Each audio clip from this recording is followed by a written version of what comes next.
En 2019, nous avons acheté ce grand bungalow des années 1930. Mais avant de faire une offre, nous avons demandé à un expert immobilier de réaliser une expertise pour acquéreur. Dans cette vidéo, je vais vérifier si les problèmes de ce rapport nous ont vraiment causé des soucis ces 6 dernières années, ainsi que tout ce que l'expert et le rapport ont raté. Parce que je veux répondre à la question, est-ce que ça en valait la peine? Et est-ce que vous devriez prendre la peine de faire réaliser une expertise pour acquéreur?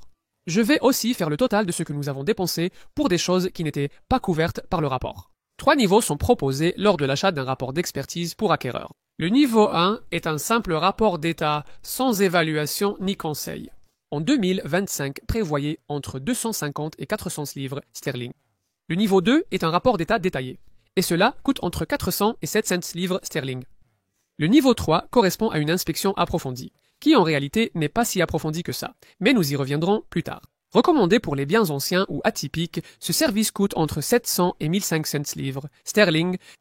Nous avons opté pour un rapport de niveau 2 parce que c'est ce que le conseiller hypothécaire nous a recommandé pour notre bien. Commençons par analyser les problèmes du rapport et vérifier s'ils ont posé souci ces 6 dernières années. Premièrement, la présence de vrillettes dans la structure du toit. Des traces d'infestation par des insectes xylophages ont été constatées sur certaines poutres de la toiture. J'ai maintenant inspecté minutieusement les poutres ici, dans la structure du toit, et la présence de vrillettes est assez minime. Cela peut être un problème sérieux, comme je le montrerai plus tard dans la vidéo, mais seulement si les vrillettes sont actives, pas en cas d'infestation ancienne. Cette partie du toit date des années 1930. Depuis mon emménagement, je l'ai surveillée et il n'y a aucun signe de vrillettes. L'absence de poussière fraîche et la couleur foncée des trous de vrillettes indiquent que le bois est ancien. Cette vrillette a peut-être déjà été traitée, mais il n'y aurait aucun problème à la traiter à nouveau. Je comptais le faire depuis mon arrivée il y a 6 ans, sans savoir pourquoi ce n'est pas fait. Je reste confiant et suis content que ce soit signalé dans le rapport. Le problème suivant concerne la mauvaise ventilation du vide sanitaire et les bouches d'aération obstruées, et il est indiqué que les bouches d'aération devraient être remplacées. Celui-ci me laisse perplexe parce que, quand nous avons emménagé, j'ai vérifié chacune des bouches d'aération sous le plancher, et la seule chose que j'ai trouvée dessus, c'était quelques toiles d'araignée et un peu de grillage, qui a sans doute été ajouté à un moment donné pour empêcher les souris d'entrer. La ventilation sous le plancher est cependant très importante pour éliminer tout risque d'accumulation d'humidité pouvant entraîner la pourriture des planchers en bois. Et nous avons effectivement constaté des cas de ce genre dans la structure de notre plancher dans la salle de bain à cause d'une fuite sur une conduite d'évacuation. Cela m'a obligé à doubler certaines solives avec du bois neuf, à ajouter de nouvelles entretoises pour renforcer la structure et aussi à effectuer des réparations sur les murs de refend en maçonnerie qui soutiennent les poutres en bois. Un diagnostic de niveau 2 ou 3 n'aurait pas détecté cela, car il aurait fallu retirer le vinyle et soulever le plancher, ce que l'expert ne peut faire sans l'accord du propriétaire. Nous avions également des planchers gravement pourris dans l'une de nos chambres.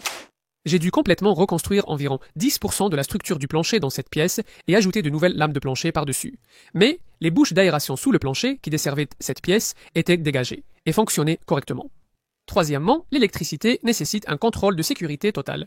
Pas de défaut visible, mais avec le changement de propriétaire, une inspection complète par un électricien s'impose. C'est selon moi une précaution. En d'autres termes, c'est pour se couvrir. Aucun problème électrique n'a été identifié, mais ils l'ont mentionné dans le rapport pour éviter toute responsabilité en cas d'incident. Problème 4. Inspection du système d'huile nécessaire. À la campagne, sans gaz, nous utilisons le fioul pour le chauffage. Et, comme vous l'imaginez, le système nécessite un entretien. Voici les 5 points clés du rapport. Combien de ces problèmes nous ont encore préoccupés 6 ans plus tard? Eh bien, aucun d'entre eux. Maintenant, je comprends pourquoi la vrillette a été mentionnée. Les bouches d'aération bouchées n'existaient pas. Et les 3 autres points concernent simplement les services de la propriété. Donc rien de très utile là-dedans. Mais il y a plus. Les plafonds peuvent contenir de l'amiante. Ce n'est pas utile et je pense qu'ils le mentionnent dans presque tous les rapports. Au Royaume-Uni, l'utilisation de l'amiante a cessé entre les années 1985 et 1999. Tout plafond antérieur à 1999 peut contenir de l'amiante. Pas d'alarme incendie ou de chaleur sur secteur. Point important à signaler. Les fissures dans l'enduit peuvent causer de l'humidité. Il parlait sûrement de cette zone que j'ai réparée avec du sable et du ciment il y a quelques années, et tout semble en bon état. Appui de fenêtres pourries, encore une fois, c'est une bonne remarque, mais c'est quelque chose que nous avions déjà remarqué lors de l'inspection de la propriété. C'était assez évident pour nous que les fenêtres n'avaient pas été entretenues du tout et qu'elles allaient toutes devoir être remplacées. Nous avons déjà fait quelques progrès à ce niveau-là, mais il en reste encore à faire. Planches de rive pourries, encore une bonne remarque, mais il était évident qu'il fallait les remplacer. Certaines modifications structurelles pourraient ne pas avoir reçu l'approbation du contrôle des bâtiments, donc des vérifications juridiques sont nécessaires. À mon avis, c'est surtout pour se couvrir. Toit plat non ventilé. C'est vraiment une excellente remarque. Pour les toits plats, les toits chauds placent l'isolation au-dessus de la structure, ce qui est, selon moi, la meilleure option. Cela limite le risque de condensation. Cependant, ce toit plat est un toit froid, ce qui signifie que l'isolation se trouve entre les solives. Situé au-dessus de notre cuisine et d'une chambre avec un toit froid, il faut une ventilation transversale sur tout le toit pour éviter que la condensation ne reste piégée, provoquant moisissure et détérioration du bois. J'ai tout appris à ce sujet grâce à Steve le Couvreur. Il a une excellente chaîne YouTube que je mettrai en lien dans la description. Comme vous le voyez, notre toit n'a aucune ventilation. Le problème vient surtout de la cuisine où la cuisson produit beaucoup d'humidité. Et avec les spots encastrés, la vapeur y monte facilement. Sur le toit, une grande bosse apparaît sur le feutre, probablement à cause de ce problème. Nous utilisons toujours la hotte aspirante au plafond en cuisinant, mais ce problème devra sûrement être résolu un jour. En parlant de ventilation, le rapport indique également qu'il n'y a pas de ventilation dans la cuisine, ce qui était vrai à l'époque. Nous avons remplacé l'ancienne cuisine par une nouvelle, mais je ne comprends pas pourquoi seule la cuisine est mentionnée ici. Pour nous, il était clair qu'il y avait un problème de ventilation dans toute la propriété. J'en reparlerai, mais c'est l'essentiel. Je ne sais pas pourquoi il a fallu 30 pages pour faire passer cette information. Nous examinerons ensuite ce que le rapport a omis ou mal interprété et le coût associé. La couverture du toit semble être en bon état sans défaut significatif. Je ne suis pas d'accord. Ces images montrent l'état des tuiles, que, soit dit en passant, l'expert n'aurait jamais pu voir car la portée de son inspection se limite à regarder le toit depuis le sol, éventuellement avec des jumelles si vous avez de la chance. Peut-être même une échelle si vous êtes vraiment chanceux, et si le propriétaire du bien donne effectivement son autorisation. Et à ce stade, vous vous dites peut-être qu'on aurait vraiment dû choisir l'expertise de niveau 3, mais même si une expertise de niveau 3 est plus détaillée, il n'y a toujours pas d'inspection approfondie. Il existe pourtant une solution évidente. Utilisez simplement un drone pour capturer des images ou des vidéos du toit, mais les drones sont exclus du champ d'application pour tous les niveaux d'expertise. Les toits plats semblent être en bon état, sans signe d'infiltration d'eau sur la face inférieure. Cela pourrait être vrai pour le toit de la cuisine et de la chambre, mais je ne suis pas sûr que ce soit le cas pour ce toit plat. Que ce soit comme ça en 2019 ou non, je ne peux pas l'affirmer avec certitude, mais il est aussi possible qu'il n'ait tout simplement pas inspecté la face inférieure du toit, qui, il faut l'admettre, est un espace difficile d'accès et sombre. Mais pour moi, il était évident que l'eau s'infiltrait depuis un bon moment. À mon avis, il y a deux types de toits plats, ceux qui fuient et ceux qui fuiront. Nous avons donc engagé un entrepreneur pour retirer l'ancien toit et poser une membrane moderne et respirante. Nous avons commandé de nouvelles tuiles pour remplacer toutes les anciennes, et avec l'aide du brillant Robin Clever et de son protégé Ed Harris, nous avons transformé ce drôle de toit plat en un toit entièrement en pente, afin d'éviter tout problème à l'avenir. Le coût total de ces travaux réalisés en 2022 dépassait 12 000 livres, mais je précise que cela aurait dû coûter bien plus. Le travail de réfection de la toiture aurait facilement pu coûter entre 15 000 et 20 000 livres vu la taille de notre toit. Et Robin Clever est un bon ami et un collègue youtubeur, et il n'a accepté aucune forme de paiement de notre part. Le travail de Robin et Ed aurait pu coûter entre 2 et 3 000 livres, juste pour la toiture. Environ 21 000 livres. Reparlons de la ventilation. Bien que le rapport en recommandait une pour la cuisine, selon moi, il en fallait dans toute la propriété. Pourquoi ? Parce que ce type de propriété, les bungalows en d'autres termes, sont particulièrement sujets aux problèmes d'humidité, de condensation et de moisissure. Quand nous avons emménagé, il y en avait partout sur les murs. Les cadres de fenêtres étaient recouverts d'une épaisse moisissure noire. Cela a demandé énormément de nettoyage, et nous voulions nous assurer de pouvoir éliminer complètement tout risque de problème futur. J'ai d'ailleurs une vidéo entière sur toutes les étapes que nous avons suivies pour y parvenir. Mais la solution principale a été l'installation d'un système de ventilation à pression positive. Le coût total pour tout cela était probablement d'environ 500 livres, mais j'ai fait le travail moi-même.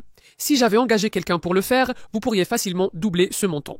Ensuite, l'évacuation des eaux usées a posé de gros problèmes.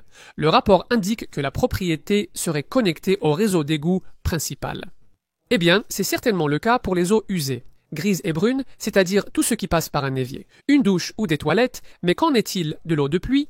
Il ne pleuvait pas lors de l'inspection. Donc, l'étanchéité des installations d'eau de pluie n'a pas pu être vérifiée. Je suppose qu'ils veulent parler des gouttières, mais il n'y a absolument aucune mention des puisards, c'est-à-dire de l'endroit où l'eau de pluie va réellement avant de s'écouler. Le premier problème était à l'avant de la propriété.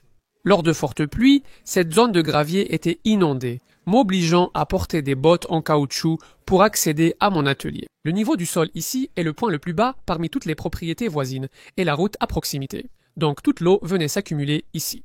Nous avons fait installer un nouveau puisard de 1,5 m3 par des entrepreneurs pour environ 1100 livres. De plus, nous avons découvert qu'une descente pluviale à l'arrière n'était pas reliée au drainage souterrain.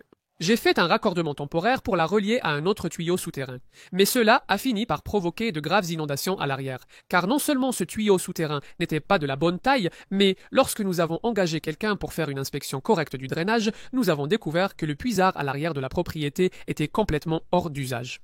Mais cette fois, au lieu d'engager quelqu'un pour le faire, j'ai décidé qu'avec l'aide de mon pote Aiden, du projet Aiden, nous allions essayer de nous en occuper nous-mêmes. Ce fut la journée de travail la plus éprouvante que j'ai vécue. Impossible sans les compétences d'Aiden à la pelleteuse. Mais nous avons réussi, le tout pour 614 livres de matériaux. Engager un entrepreneur nous aurait coûté au moins 1500 à 2000 livres. Donc, une étude de niveau 2 traite uniquement des signes visibles de mauvais drainage, d'eau stagnante, de zones humides ou de sols érodés. Si le géomètre vient quand il ne pleut pas, c'est aussi utile qu'une théière en chocolat. Une étude de niveau 3 va plus en détail, mais il n'y a toujours ni test de débit, ni caméra d'inspection. De toute façon, ces problèmes n'auraient été détectés ni par une étude de niveau 2 ni de niveau 3. Je conseille à toute personne souhaitant acheter une propriété de la visiter sous la pluie.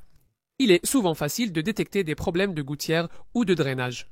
Un point important manquant dans le rapport, la barrière d'étanchéité contre l'humidité a été franchie de ce côté de la propriété.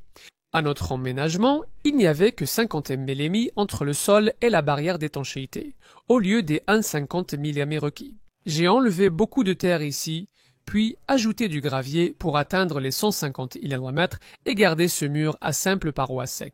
Sans vide sanitaire, l'humidité passait à l'intérieur, provoquant beaucoup de moisissures. Aucune mention de la membrane d'étanchéité, dispositif de protection contre l'humidité, dans le rapport. De plus, ce vieux garage devenu débarras n'a aucune membrane d'étanchéité dans les murs, causant des remontées d'humidité et de la moisissure à l'intérieur, au sol et à la base des murs. J'ai décidé d'essayer de m'occuper moi-même de ce travail aussi. J'ai abaissé le niveau du sol autour, installé quelques solutions de drainage de fortune qu'on peut aussi appeler du bricolage, puis j'ai imperméabilisé l'intérieur avec une membrane d'étanchéité avant de poser la sous-couche et le revêtement de sol. J'ai aussi ajouté des plaques de plâtre isolantes sur les murs pour essayer de garder les murs au chaud et éviter tout problème de condensation. Je ne suis pas expert en humidité, mais après 3 ans, ça a marché. En additionnant tous ces coûts imprévus, mal évalués ou oubliés par le rapport d'achat immobilier, le total dépasse 27 000 livres sterling. Même une expertise de niveau 3 plus complète aurait peu de chances d'identifier ces problèmes. Alors, est-ce que les expertises immobilières valent le coup? Si vous avez très peu de connaissances sur la façon dont les bâtiments sont construits et très peu d'expérience avec les problèmes courants et l'entretien d'une maison, il y a une chance qu'une expertise immobilière puisse vous apporter des informations précieuses. Cependant, ce que je veux vraiment faire passer dans cette vidéo, c'est que peu importe le niveau d'expertise immobilière que vous choisissez, ces rapports ne font qu'effleurer la surface de tout ce qui pourrait mal tourner avec une propriété. Les inspections ne sont tout simplement pas assez approfondies pour fournir le niveau de tranquillité d'esprit que, selon moi, la plupart des acheteurs immobiliers attendent. Je pense qu'il serait bien plus avantageux d'engager un bon entrepreneur général ou quelqu'un d'expérimenté dans l'entretien immobilier pour inspecter la propriété avec vous. Avec ce que je sais désormais, non seulement sur la déception des expertises, mais aussi sur la construction des bâtiments, surtout grâce à mes créateurs favoris sur YouTube au fil des ans. Si j'achetais une autre propriété, je ne gaspillerais pas mon argent dans une autre expertise. Merci d'avoir regardé.